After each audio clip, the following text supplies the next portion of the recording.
welcome to episode 3 of Qwednesday, the show where I answer your questions with answers on a Wednesday. My name is Rory McLean and I punch cliches in the jugular.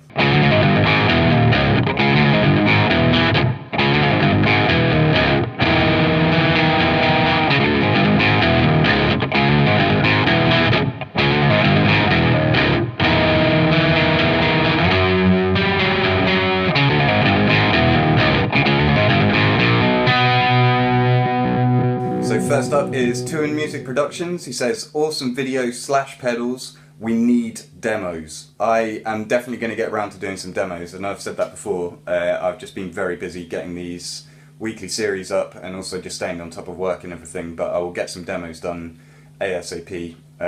So yeah, keep your eyes peeled, and apologies for the wait, I'm just trying to plough through, get everything done. Next up is Peter Scalani. Wasn't Scratch Lat in the band when none of you played your first instrument? It was, yes. I'm obviously predominantly a bass player and was playing guitar. Dave Hollingworth was on drums, he's obviously a bass player. Matt Hornby on guitar, and he started out on keys. And Rabir Masad on bass, and he's obviously a guitar player. So it kind of led to quite an interesting mix. If you don't know Scratch, you can go and check that out. I'll leave a link in the description. So next up is Andrew Mosley, who says, what size / what model is that board in relation to my pedalboard? It is the largest model that Pedal Train Pro make. I don't know if there's a model name or number, but it's the big one. I kind of got lucky with my pedalboard in that I always keep a close eye on eBay, mainly just to find kind of weird vintage pedals or guitars or just stuff that you can't find in normal stores. And while searching on eBay one day, I found this pedalboard, and the case was covered in graffiti, and it was going for auction for about 80 quid. And because it was covered in graffiti, I guess no one else wanted it. I was like, it can't be that hard to clean the graffiti off, so I won it, cleaned the graffiti off, and now I've got this, so a bit of a bargain.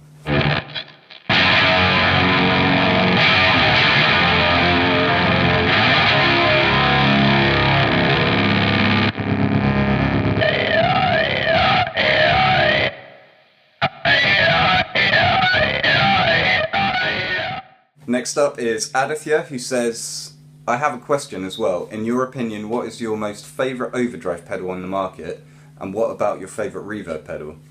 Reverb, I'm obviously a little bit biased now. Since getting the Strymon Big Sky, it's hands down like my favourite. I think maybe lower down the market I'd look at the Digitech Polara. I know that's really cool, based on it's got Lexicon reverbs in, so that sounds really good. TC Hall of Fame is sick. You can upload and change all the reverbs through that through USB, so yeah, those are pretty cool as well. But yeah, for me it's the Strymon Big Sky. And in terms of overdrive pedals, I don't actually have, well, I've got a Marshall jackhammer, but I didn't, I was given that by a friend who just didn't want it anymore. The first thing that springs to mind is the Amp series.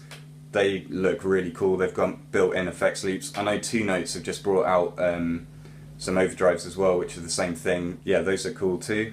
Next up is Scorchsad, who says, creative and pleasing to the ear as always! !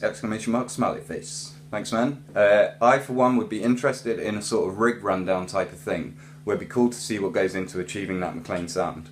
Yeah, a rig rundown is a thing that a few of you guys have asked for, and I'll definitely get around to doing again. Apologies that I haven't, I've just been busy, but it's on the list, and yeah, I'll get around to it. There is obviously, in the meantime, the Pedalboard rundown. If you guys haven't seen that, you can check that out. It's pretty short and sharp, but it just is a bit of a walk through all my pedals so far.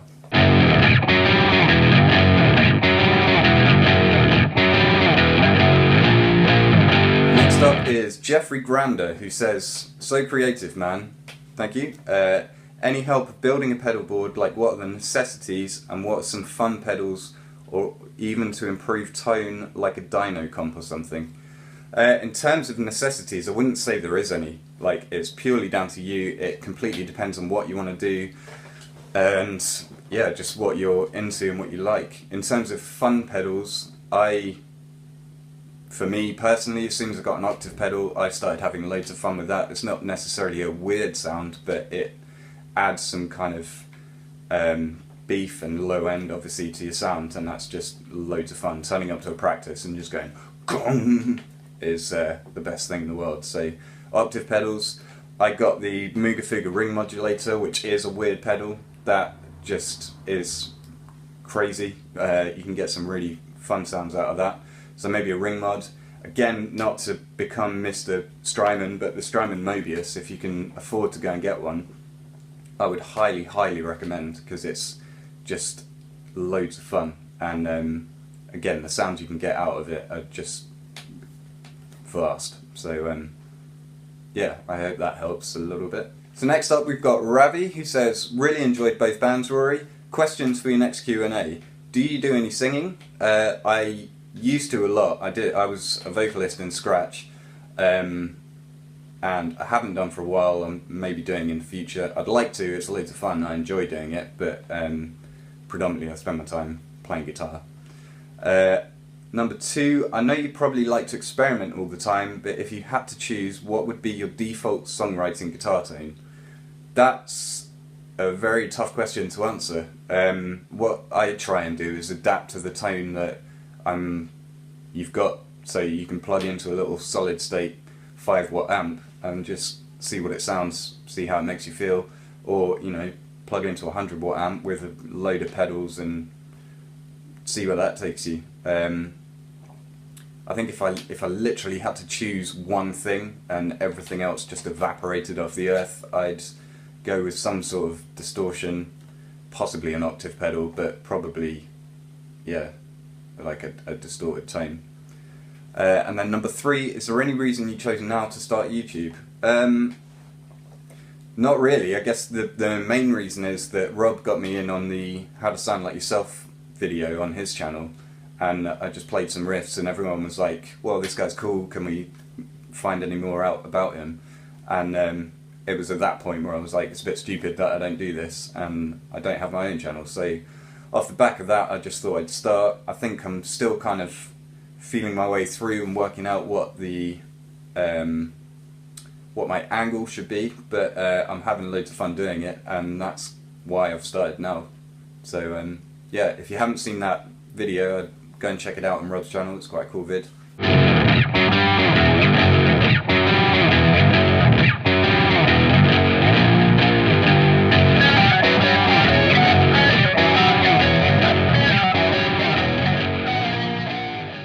Next up is Nathan Butler. What would you define your playing style as, mate? Rob said strange gypsy rock, but what's your take on it? Thanks, man, and keep up the videos. Your style is really interesting.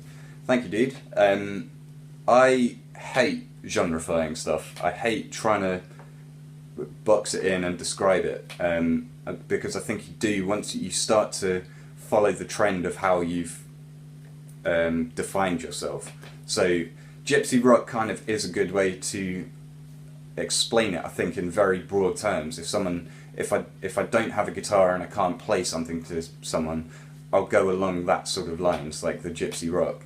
But even that, I hate defining it, and I think it's loads more fun to just listen to good music and interpret it, express it, and let it come out. It's got to the point now where there are so many genres and subgenres and categories and all of these things that it doesn't really matter, and like, good music is good music, and hopefully I'm making some, and yeah, I wouldn't really define it, and I wouldn't want to, but if I had to, then I'd go along the gypsy rock vibe.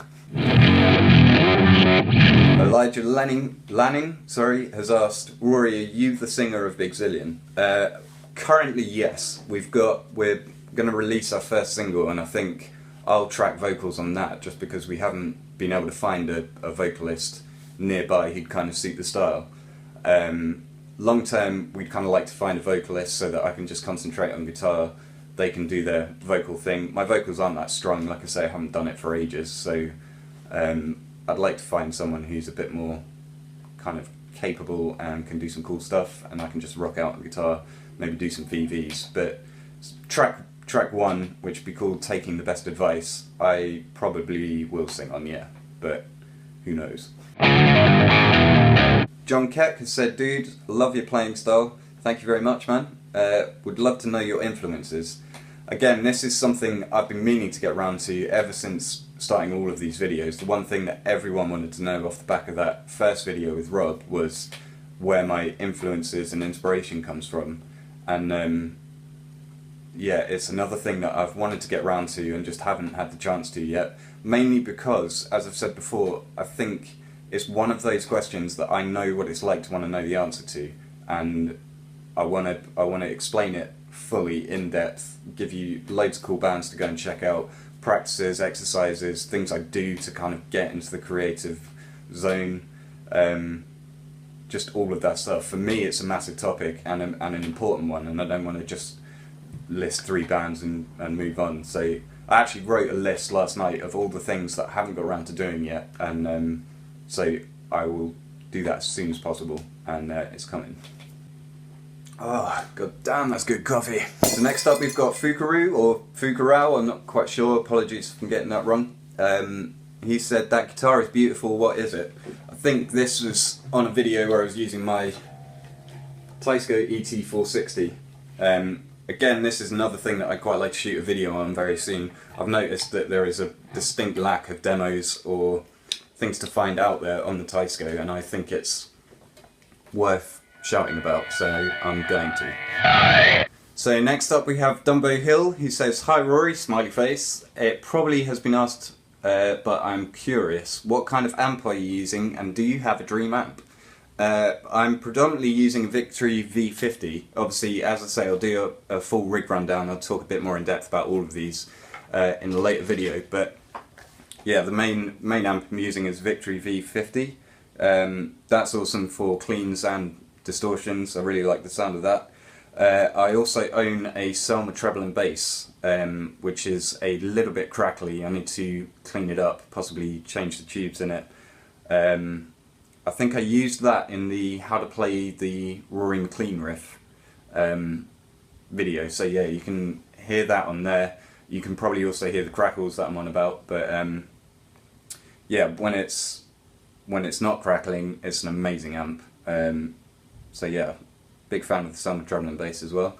In terms of a dream amp, there's so many to choose from, I don't really know. I did get a chance this year at NAMM to try out the Rev Generator 100, which I probably wouldn't describe as my dream amp, but it is an amazing amp. Very fat sounding, kind of ready to go sound. So yeah, the Rev Generator 100 is really cool, and I'd definitely like to try that out again. God damn, that's good coffee. So next up we've got Luke Nicholson, who says, what are all the guitars you've owned since you began playing? You seem to use guitars that aren't quite the norm. Yep, it's true. I like weird guitars. I tend to choose my guitars based on how they look rather than how they sound, because I figure you can enhance the sound later on, but you can't do too much to change the way it looks. And to be honest, I like stuff that looks cool, so I end up with slightly weirder guitars. What I think I might do for this question is shoot a separate video where I can talk you through the guitars I've owned, but also point out a few that I've found that are on my kind of watch list, because there's some cool models that I found which are kind of slightly out there, lesser known, and yeah, I just think that would be a cool video. So I'll shoot a separate video on that, talk about a bit more in depth about stuff I've had, but also point out some cool models that you guys might not have seen. So I'll get around to that. Okay, so next up is YT User, who says, if you could have one guitar, an amp and 2 pedals, what would you have? Not necessarily things you have now, but things you would have if you could. In terms of guitar and amp, I'm very happy with the Tysco ET460. I absolutely love that guitar. And again, amp-wise, the Victory V50 is just a wicked amp, so I wouldn't really want to change those.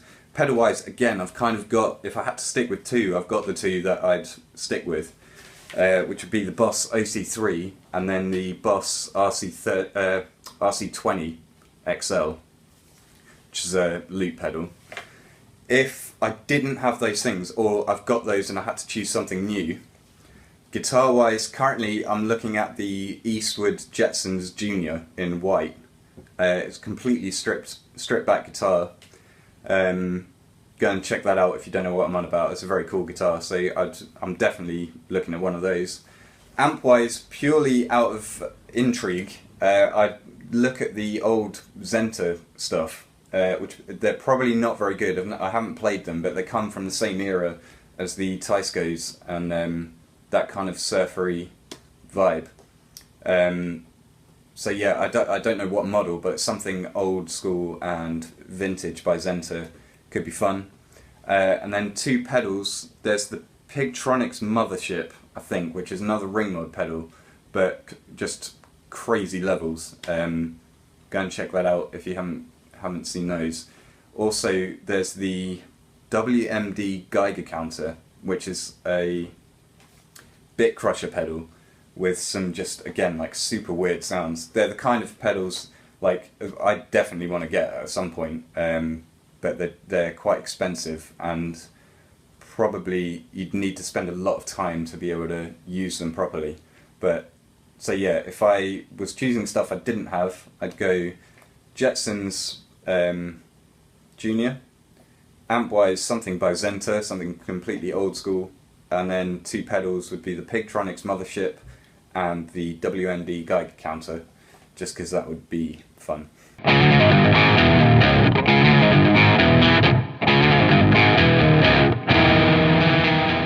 So last up is Cam Beatty, who says, "Cheers to that dude, cool stuff, exclamation mark. Do you ever play any metal or ambient kind of stuff?"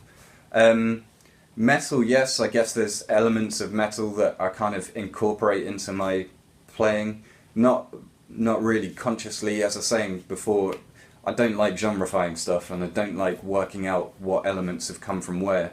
I'd rather just zone out, write some music and see how it ends up. So there's definitely some metal in there, but where and how and for how long, I don't know. So yes to metal, and then yes to ambient as well. I've recently, the last couple of years, I've been really trying to work in some ambience to my songwriting, because as you guys have probably seen by now, most of my riffs come out really jagged and angular and quite upbeat and in your face. So yeah, I'm trying to juxtapose that with some ambient, some big open, just leave loads of room to breathe, and add some contrast to the heavy stuff. So there's ambient stuff. There's the, again, to hark back to the how to play Rory McLean riff, that kind of thing. That whole song, I particularly wanted to keep really, like, not go into jagged territory. So when I get that tracked, that would be quite an ambient, slow-moving track. So yes.